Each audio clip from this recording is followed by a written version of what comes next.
welcome to Health Quest. My name is Dr. Robert Stashko, and I have the privilege of having some guests for today's show. It's always good to have everyone here. Today's show is very important to me because it deals with chiropractic.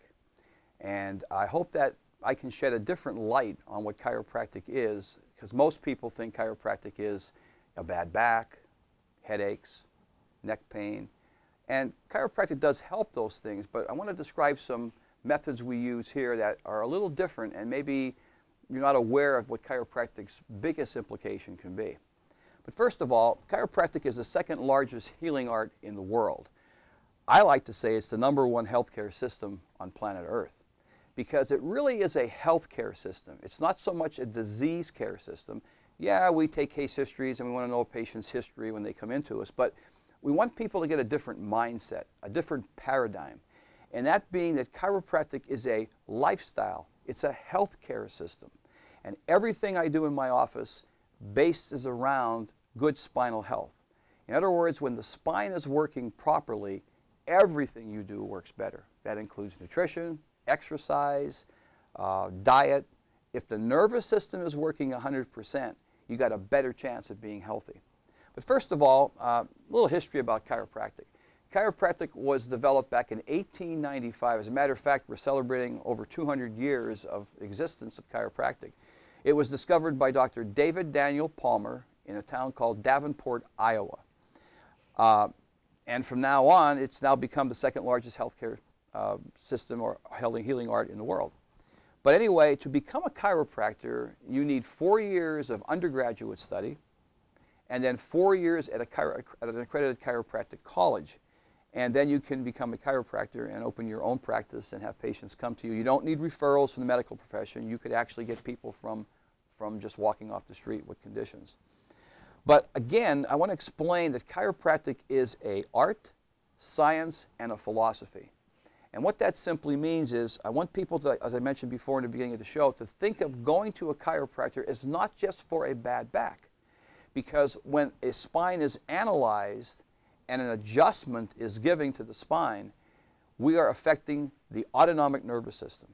And the autonomic nervous system runs the entire body. An example, the setting your heart rate, respiration. If you forgot to set your heart rate before you went to bed at night, chances are you wouldn't wake up, okay? But the autonomic nervous system does all this automatically for you. That's why it's called the autonomic nervous system itself. But the science behind chiropractic is involved with the study I just mentioned, about 4 years of undergraduate work and then 4 years at a chiropractic college. We study the same courses as the medical profession. As a matter of fact, we have more hours in anatomy and physiology. The only areas that medicine has more time is pharmacology, the use of drugs, and surgery. Otherwise, it's identical, and in some cases, our studies are a little more in depth when it comes to the musculoskeletal system. So that's the science. The art of chiropractic has to deal with making the adjustment. Now, over the years, the effect that we know as patients who've gone to chiropractors has been a manual correction, which means I have a model of a spine here. And a manual correction would be a patient lying on a table, either face up or face down, and the doctor would palpate or feel the different vertebrae and the musculature and the ligaments and such, and then would feel for areas where there was lack of movement. And this is the key thing. When a bone goes out of alignment, it doesn't misalign. That would be a complete dislocation. What we're feeling is lack of motion and muscle trigger point responses. The idea is to very gently, by hand, make an adjustment and move that vertebrae back into a better position so motion can occur. The whole idea behind an adjustment, it's not a bone out of place. That's an old, archaic term. It's lack of movement. These joints must move, flex, extend, rotate, bend.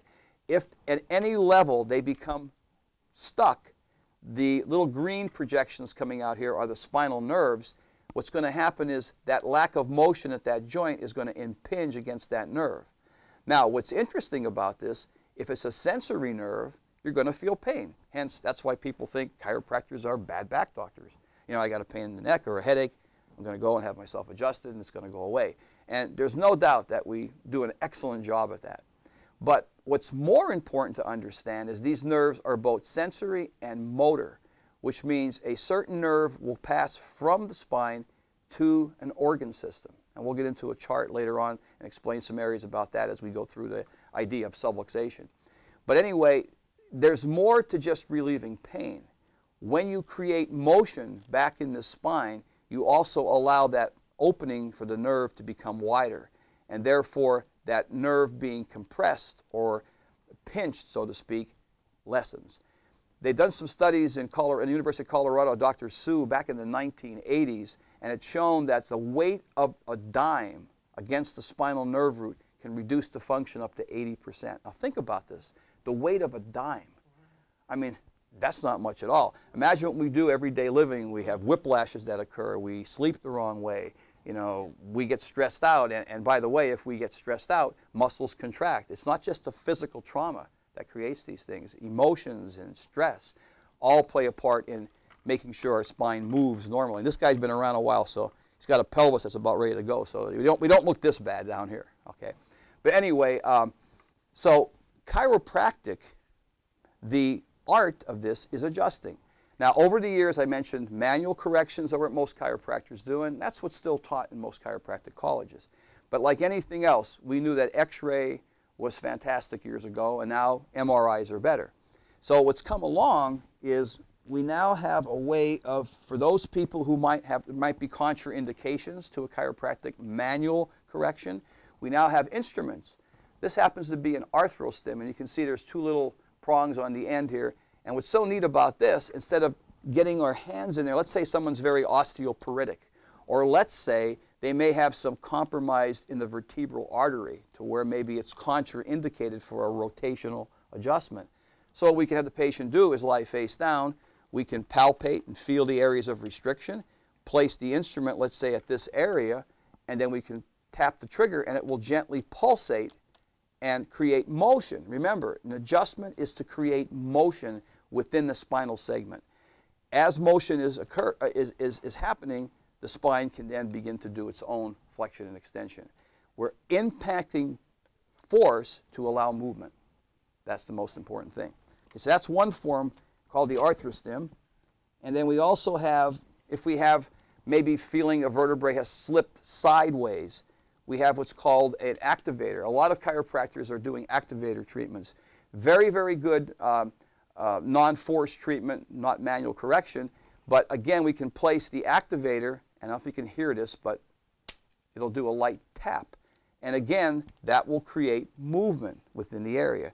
Again, older patients, children, people with possibly carotid artery occlusion, contraindications to a manual correction, we do the activator and instrument adjusting here at the clinic. We also provide manual correction for those. There are people out there, I find it very interesting, there are people out there who still feel if they don't hear something pop, it didn't go in place, okay? And again, it's not the concept of moving out of place, it's the concept of getting motion back in the spine. The popping sound that you hear happens to be a gas released between the articular facets. It's not the bone moving from here to here.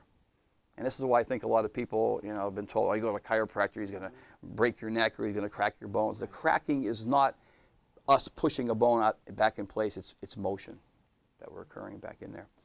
Now, the interesting thing is that in my office, I've kind of gone back, remember I said chiropractic is a science, an art, and a philosophy. Well, besides just controlling pain, when you have the spine completely analyzed, now I'm using the word analyzed, not examined, because again, we're not treating anything. Chiropractic does not treat disease. Chiropractic restores nerve function so the body's immune system and neurological system can work much better.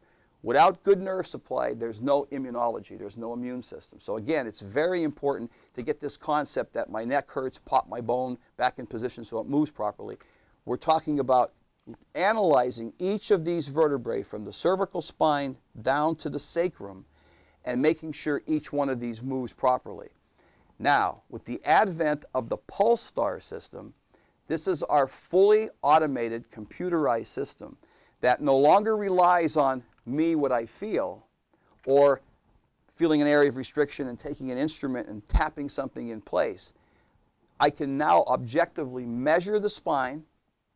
it will tell us what areas are not moving properly from top to bottom.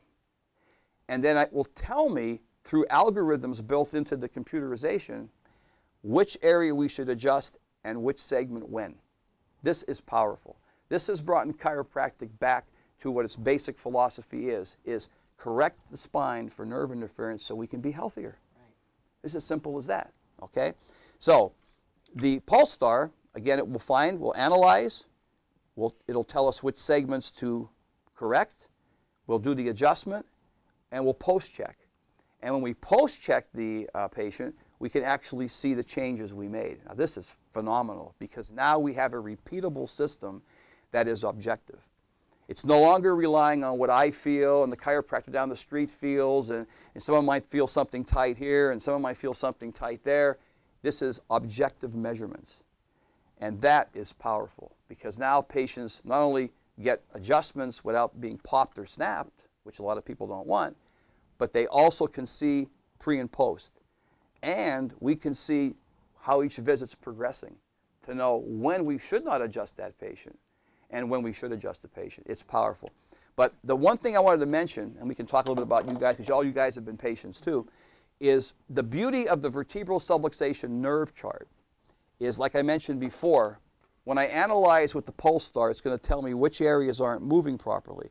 But the neat thing about the subluxation nerve chart is, let's say something is not moving right at thoracic 6. We make the correction, we get motion back in that area. That's the key. But let's say that nerve T6 goes to the stomach.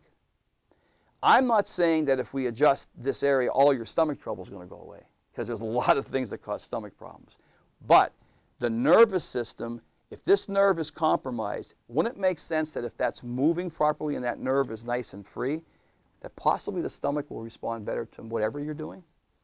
And that's the beauty of chiropractic, is that we now can analyze each segment, and when a patient leaves the office, we know for sure that the nerve correction has occurred. That's powerful. So it kind of puts chiropractic now into a wellness position. In other words, I kind of tell people, think of chiropractic adjustments like going to the gym. People go to the gym today, they want to be healthy, they want to have good cardiovascular function, they want to get strength training. Well, getting your spine adjusted on a regular basis is going to provide all of that and help make the gym work better. So it's kind of like a lifestyle. It's no longer just, I got a crick in my neck. It's being checked on a regular basis to be healthy. And that's the basic philosophy. We've got to get back to chiropractic is a healthcare system. It's not just pop the bone in place and control pain. So that's what I find so exciting about the pulsar. Now, you guys have been adjusted by it. Anybody have any specific things they want to add about the new way of adjusting and what you think of it? I think it's really great. I mean, I love it because, like I said, there's no discomfort. No discomfort at all. And yet, I've noticed, results. It's really good. That's the beautiful thing, Sharon, is because when you're specific at the only area or few areas that are not moving properly, and you make that light force correction. Remember I said the weight of a dime creates subluxation? Well, it's light force that corrects subluxation. It's painless. Yes, it is painless. And when I first got the system, I was a little leery because it was like people were used to manual correction, and I did some of the instrument stuff I showed you. But as a chiropractor, it's so neat for me because I can really see what I have to treat each time and objectively do it. You see? That's the key thing. So I'm glad that you like it. Like you said, it works very, very well. I find it takes less treatments. And you look at it and you think, wow, what is that going to do? But you know what? It does everything. It really does everything. What did you think the first time you thought, well, this is a little tapping. What's that going to do, right? And I thought, well, like I said, I can't believe this is going to work, but it works perfect. And like I said, there's no... So you don't have to hear things pop anymore, No, right? no. You don't hear anything like that, and it's really great. It makes you feel much better. Excellent. Well, thank you. So, Terry, you were adjusted with it, too. How did you feel? It's completely painless. Mm-hmm.